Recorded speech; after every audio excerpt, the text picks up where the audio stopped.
இந்திய அளவில் சிறுபான்மையினருக்கு நிலவும் சூழல் கவலையளிப்பதாக கூறியுள்ள முதலமைச்சர் மு க ஸ்டாலின், சிறுபான்மை சமூகத்தினர் அனைவரும் ஒற்றுமையுடன் செயல்பட வேண்டியது காலத்தின் கட்டாயம் என்று கூறினார். திருச்சி ஜமால் முகமது கல்லூரியில் சிறுபான்மையினர் உரிமைகள் நாள் விழா நடைபெற்றது. இதில் அமைச்சர்கள் KN நேரு, நாசர், அன்பில் மகேஷ் மற்றும் மாநில சிறுபான்மையினர் நல ஆணைய தலைவர் ஜோ அருண் உள்ளிட்டோர் கலந்து கொண்டனர். இந்த நிகழ்ச்சியில் காணொலி வாயிலாக உரையாற்றிய முதலமைச்சர் மு க ஸ்டாலின், சிறுபான்மை மக்களின் வாழ்வுரிமை பாதுகாக்கப்படுவதுதான் மதச்சார்பின்மை கொள்கையின் மகத்துவம் என்றும் அதற்கு மிகச்சிறந்த எடுத்துக்காட்டு தமிழ்நாடு என்றும் பெருமிதத்துடன் குறிப்பிட்டார். பெரும்பான்மையை பார்த்து பயப்பட தேவையில்லாத சூழல்ல சிறுபான்மை மக்களின் வாழ்வுரிமை பாதுகாக்கப்படுவதுதான் மதச்சார்பின்மை கொள்கையின் மகத்துவம்.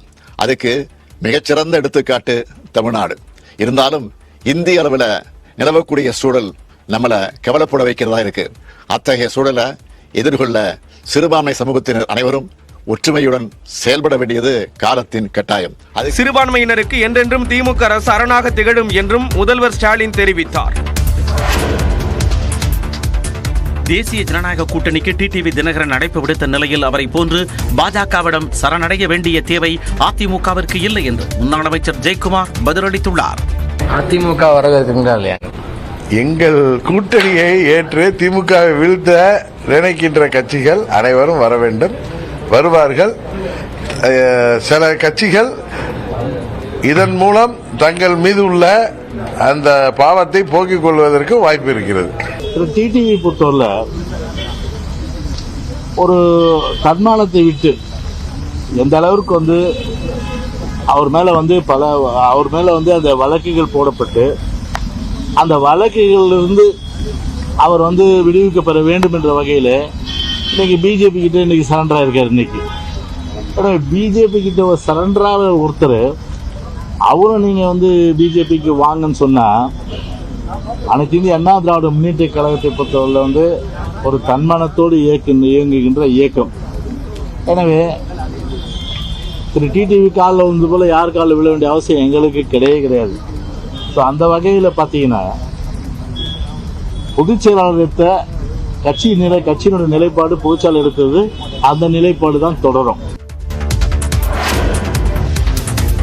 தான் ஒரு கிறிஸ்தவர் என கூறியுள்ள துணை முதலமைச்சர் உதயநிதி ஸ்டாலின் அது குறித்து பெருமைப்படுவதாகவும் குறிப்பிட்டுள்ளார். கோவையில் சத்தியமங்கலம் சாலையில் உள்ள கிறிஸ்தவ பெந்தேகோஸ்தே சபை பேராலயத்தில் கிறிஸ்து பிறப்பு நிகழ்ச்சி நடைபெற்றது. அதில் பங்கேற்ற துணை முதலமைச்சர் உதயநிதி தன்னை கிறிஸ்தவர் என நினைத்தால் கிறிஸ்தவர், இஸ்லாமியர் என்று நினைத்தால் இஸ்லாமியர், இந்து என நினைத்தால் இந்து என தெரிவித்தார். அவர் சொல்றதுல நான் ரொம்ப பெருமைப்படுறேன்.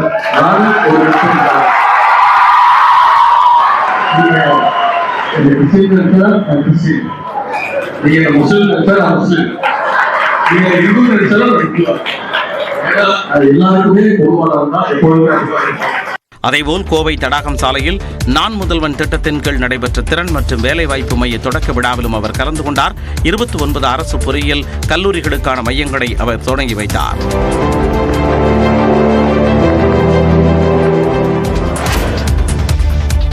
புதுச்சேரியில் பாஜக எம்எல்ஏக்கள் 3 பேர் தனி அணியாக செயல்படுவதாக வெளியான தகவலை அக்கட்சியின் மேலிட பொறுப்பாளர் நிர்மல்குமார் சுரானா மறுத்துள்ளார்.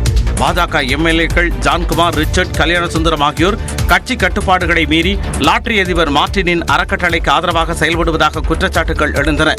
இதுகுறித்து மாநில நிர்வாகிகளுடன் அக்கட்சி தலைமை அவசர ஆலோசனை நடத்திய நிலையில் எம்எல்ஏக்கள் மீது நடவடிக்கை பாயும் என தகவல் வெளியானது. இதுகுறித்து புதுச்சேரிக்கான பாஜக மேலிட பொறுப்பாளர் நிர்மல்குமார் சுரானாவை தொடர்பு கொண்டு கேட்டபோது எம்எல்ஏக்கள் 3 பேரும் அனுமதி பெற்ற அறக்கட்டளை நிகழ்வில் பங்கேற்றதாகவும் அவர்கள் மீது எந்த நடவடிக்கை எடுக்கப்படாது என்றும் தெரிவித்தார். லாட்டரி அதிபரோட சேர்ந்து நாங்க ஒரு ஆட்சி அமைக்கிறதுக்கான வேலையை ஏற்படுறோம், நாங்க ஒரு 6 எம்எல்ஏக்கள் உருவாக்கணும் அவங்க சொல்றாங்க. இது பாஜக ஒரு பின்னடைவா ஏற்படாதா? இது எல்லா வேற இவங்களுக்கு ஒரு கற்பனைங்க. அது இது சார்ல்ஸ் ஒரு ட்ரஸ்ட் மூலியமா அங்க பாதிக்கப்பட்டவங்களுக்கு ஹெல்ப் பண்ணிருக்காரு. இதேபோன்று டெல்லியில் முகாமிட்டுள்ள புதுச்சேரி சபாநாயகர் செல்வத்தை தொலைபேசியில் தொடர்பு கொண்டு கேட்டபோது புதுச்சேரி அரசியல் நிலை குறித்து மத்திய அமைச்சர்களிடம் விளக்கம் அளித்திருப்பதாக கூறினார்.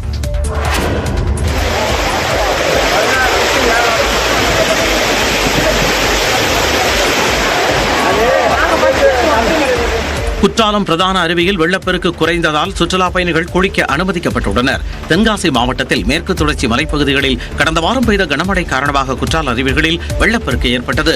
இதனால் குற்றாலம் பகுதிகளில் உள்ள அனைத்து அருவிகளிலும் சுற்றுலா பயணிகள் குளிக்க தடை விதிக்கப்பட்டது. நேற்று முன்தினம் முதல் தண்ணீர் வரத்து சீரானதால் 5 அருவி, புலியருவி, சிற்றருவி ஆகிய அருவிகளில் மட்டும் சுற்றுலா பயணிகள் குளிக்க அனுமதி வழங்கப்பட்டது. மெயின் அருவி மற்றும் பழைய குற்றால அருவிகளில் குளிக்க தடை தொடர்ந்தது. இந்நிலையில் நேற்றிரவு முதல் மெயின் அருவியில் சுற்றுலா பயணிகள் குளிக்க அனுமதிக்கப்பட்டனர். சும்மா பார்த்துட்டு போலான்னு வந்தோம், கேட்டோம். நீங்க குளிக்கலாம், அலோட் பண்ணிட்டோம், இப்பதான் பண்ணியிருக்கோம், குளிக்கிறவங்க குளிக்கலாம், அதுவும் உள்ள போய் குளிக்காதீங்க, கொஞ்சம் முனையிலே குளிக்கலாம் அப்படின்னு சொல்லியிருக்காங்க. கொஞ்சம் முனையிலே நின்று குளிச்சுட்டு வந்தோம் சாமி. இப்போ ஃப்ரீ உடம்பு குளிச்சுட்டு வந்தோன்னே ஃப்ரீயா இருக்கு, எங்களுக்கு கொஞ்சம் ஜாலியா இருக்கு. குற்றாலம் வந்து திருப்பி குளிச்சுட்டு போயிருக்கிறது. மெயின் அருவியில் 7 நாட்களாக தடை தொடர்ந்த நிலையில் தற்போது குளிக்க அனுமதி அளிக்கப்பட்டதால் சுற்றுலா பயணிகள் மற்றும் ஐயப்ப பக்தர்கள் மகிழ்ச்சி அடைந்துள்ளனர்.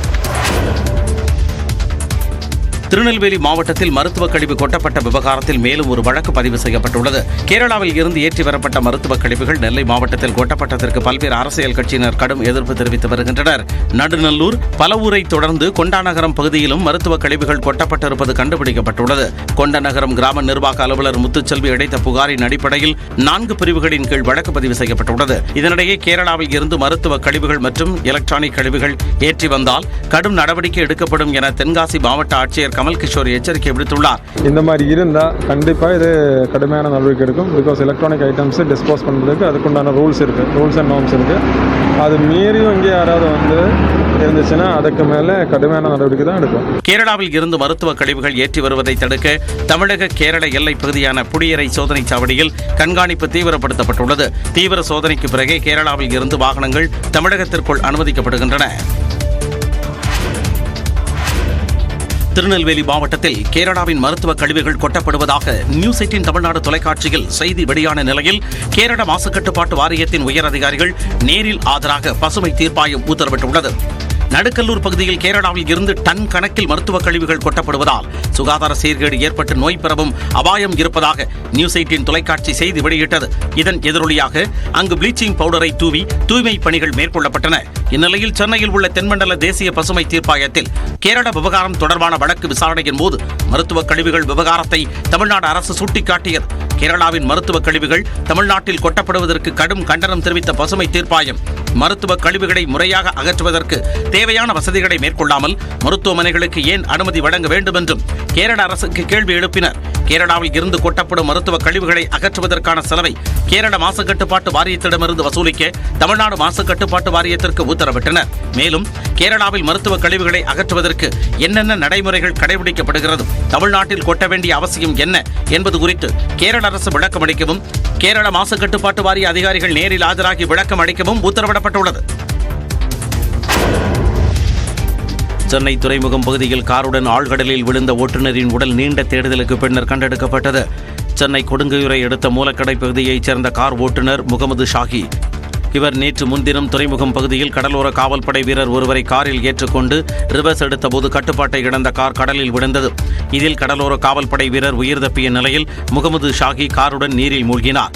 பின்னர் கடற்படை மற்றும் தீயணைப்பு வீரர்கள், ஸ்கூபா டை வீரர்கள் உதவியுடன் மீட்புப் பணியில் ஈடுபட்டனர். நீண்ட போராட்டத்திற்கு பின்னர் கார் மீட்கப்பட்ட நிலையில் முகமது ஷாஹியை தேடும்படி தொடர்ந்தது. மறுபுறம் அவரை உடனடியாக மீட்டுத் தர கோரி அவரது குடும்பத்தினர் கொட்டும் மழைக்கிடையே சாலை மறியலில் ஈடுபட்டனர்.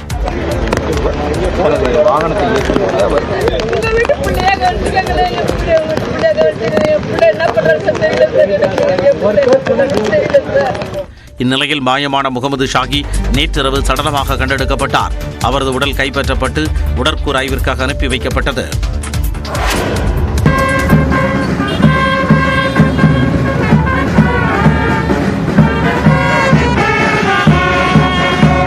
புதுச்சேரியில் வரும் ஜனவரி 1ஆம் தேதி முதல் தலைக்கவசம் கட்டாயம் என அறிவிக்கப்பட்டுள்ள நிலையில் ஹெல்மெட் அணிந்து சென்றவர்களுக்கு காவல்துறை பூ கொடுத்து பாராட்டிய காட்சிதான் இது. புதுச்சேரியில் கடந்த காங்கிரஸ் ஆட்சியின் போது இருசக்கர வாகன ஓட்டிகள் தலைக்கவசம் அணிவது கட்டாயமாக்கப்பட்டது. ஆனால் அரசியல் கட்சிகளின் தொடர் எதிர்ப்பு காரணமாக கட்டாயம் என்பதில் இருந்து விலக்களிக்கப்பட்டு விழிப்புணர்வு மட்டும் ஏற்படுத்தப்பட்டது. இந்நிலையில் சாலை விபத்துகளும் உயிரிழப்புகளும் அதிகம் ஏற்படுவதால் மீண்டும் ஜனவரி 1ஆம் தேதி முதல் புதுச்சேரியில் ஹெல்மெட் கட்டாயமாக்கப்பட்டுள்ளது. இதனை பொதுமக்களுக்கு தெரிவிக்கும் வகையில் முக்கிய சந்திப்புகளில் காவல்துறையினர் பேண்ட் வாத்தியம் இசைத்து விழிப்புணர்வை ஏற்படுத்தினர்.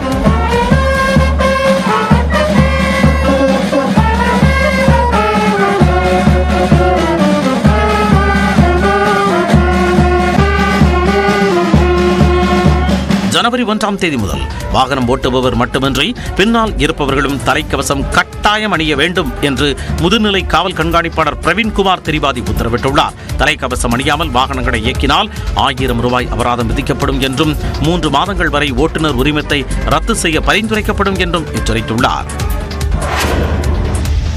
வஉசி குறித்த ஆய்வு நூலுக்காக சாகித்ய அகாடமி விருது பெற்றது மகிழ்ச்சி அளிப்பதாக எழுத்தாளர் வெங்கடாச்சலபதி தெரிவித்துள்ளார். நியூஸ் 18 தமிழ்நாடு தொலைக்காட்சிக்கு பேட்டி அளித்த அவர், திருநெல்வேலி எழுச்சியும் வஉசியும் 1908 என்ற நூலுக்காக சாகித்ய அகாடமி விருது பெற்றது எதிர்பாராதது என கூறியுள்ளார். பாரதியை பற்றி எழுதியிருக்கிறேன், புதுமை பித்தனை பற்றி எழுதியிருக்கிறேன், திராவிட இயக்க வரலாற்றை எழுதியிருக்கிறேன், பெரியாரை பற்றி எழுதி வருகிறேன், ஓவே சாமிநாதையருடைய பற்றி ஆராய்ச்சி செய்திருக்கிறேன். ஆனால் வஉசி மூலமாகத்தான் இவர்கள் அனைவரிடமும் நான் சென்று சேர்ந்தேன். ஆகவே வஉசியை பற்றிய ஒரு நூலுக்கு விருது கிடைத்தது ஒரு பெரும் மகிழ்ச்சி. தமிழ்நாட்டு மக்களிடையே வஉசியை போதுமான அளவு கொண்டு சேர்க்கவில்லை எனவும் வெங்கடாச்சலபதி தனது ஆதங்கத்தை வெளிப்படுத்தினார். வஉசிக்கு உரிய அறிந்தேற்பு கிடைக்கவில்லை என்பது தமிழர்களுடைய ஒரு ஏகோபித்த ஒருமனதான ஒரு எண்ணம். அவருடைய தியாகத்திற்கும் அவருடைய தொலைநோக்கிற்கும் அவர் செய்த சாதனைகளுக்கும் போதுமான அங்கீகாரம் அறிந்தேற்பு இல்லை என்ற ஒரு ஆதங்கம் தமிழ் மக்களிடம் இருக்கின்றது. நாட்டு மக்களிடையே தேசப்பற்றி ஊட்டியவர் வஉசி எனவும் வெங்கடாச்சலபதி தெரிவித்தார். தேனி வழியாக சபரிமலை செல்லும் வாகனங்கள் நாளை முதல் கம்பம்மெட்டு ஒரு வழிப்பாதை வழியாக செல்லும்படி தேனி மாவட்ட ஆட்சியர் உத்தரவிட்டுள்ளார். கேரள மாநிலம் பத்தனம்திட்டா மாவட்டத்தில் அமைந்துள்ள உலக பிரசித்தி பெற்ற சபரிமலை ஐயப்பன் கோவிலில் மண்டல மற்றும் மகரவிளக்கு பூஜைகளுக்காக நாள்தோறும் பல்லாயிரக்கணக்கான பக்தர்கள் சென்று வருகின்றனர். இதனால் தமிழ்நாடு கேரளாவை இணைக்கும் பிரதான வழித்தடமான குமிளி மலைச்சாலையில் ஏற்படும் போக்குவரத்து நெரிசலை தவிர்க்க நாளை முதல் வரும் ஜனவரி 15ஆம் தேதி வரை போக்குவரத்து வழித்தடத்தில் மாற்றம் செய்து தேனி மாவட்ட ஆட்சியர் ஷஜீவனா உத்தரவிட்டுள்ளார். அதன்படி தேனியில் இருந்து சபரிமலை கோவிலுக்கு செல்லும் வாகனங்கள் கம்பம்மெட்டு வழியாக ஆமையார், புடியமலை, கட்டப்பனை, குட்டிக்கானம், முண்டக்கயம், எரிமேலி மற்றும் பம்பை செல்ல வேண்டும் என்று அறிவுறுத்தப்பட்டுள்ளது. அதேபோல சபரிமலையில் இருந்து திரும்பும் வாகனங்கள் பம்பை, குட்டிக்கானம், பீர்மேடு, பாம்பனாறு, வண்டிப்பெரியாறு, குமுடி வழியாக கூடலூர், கம்பம் என தேனிக்கு திரும்ப வேண்டும் என்றும் தெரிவிக்கப்பட்டுள்ளது. இயக்குனர் பாலா இயக்கத்தில் தான் நடித்த நந்தா தான் தனது வாழ்க்கையையே மாற்றியது என நடிகர் சூர்யா உருக்கமாக தெரிவித்துள்ளார். பாலாவின் 25 ஆண்டு கால திரைப்பயணம் மற்றும் வணங்கான் திரைப்படத்தின் இசை வெளியீட்டு விழா சென்னை நந்தம்பாக்கத்தில் நடைபெற்றது. பாலாவை வாழ்த்தும் விதமாக அவருக்கு நடிகர் சூர்யா மற்றும் சிவகுமார் ஆகியோர் தங்கச்சங்கிலியை அணிவித்தனர். நிகழ்ச்சியில் பேசிய நடிகர் சூர்யா பாலா குறித்து நிகழ்ச்சியுடனும் உருக்கத்துடனும் பல்வேறு தகவல்களை பகிர்ந்து கொண்டார். பாலா உறவுகளுக்கு மதிப்பளிக்கக்கூடியவர் என தெரிவித்த சூர்யா, அண்ணா என சொல்வது வெறும் வார்த்தை அல்ல, அது பெரிய உறவு என்றார். நந்தா படத்திற்காக தன்னை பாலாதான் முதலில் புகைப்பிடிக்க வைத்தார் என தெரிவித்த சூர்யா, புகைப்பிடிக்கும் பழக்கம் தனக்கு இல்லாததால் அக்காட்சிக்காக 300 தீக்குச்சிகளை செலவழித்து கற்றுக்கொண்டதாகவும் தெரிவித்தார். பின்னர் மேடையில் பேசிய இயக்குனர் பாலா, சூர்யாவோடு பணியாற்றும் போது ஒரு நடிகரோடு பணியாற்றுவது போல அல்லாமல் தன் தம்பியோடு பணியாற்றுவது போல் இருக்கும் என நெகிழ்ச்சியுடன் தெரிவித்தார். சூர்யா வருத்தப்படுவார் என்ற காரணத்திற்காகவே சூர்யாவுக்கு முன்பாக தான் புகைப்பிடிப்பதில்லை என தெரிவித்த பாலா, ஒரு தம்பியாக இருந்தால் மட்டுமே இப்படி வருத்தப்பட முடியும் எனவும் குறிப்பிட்டார்.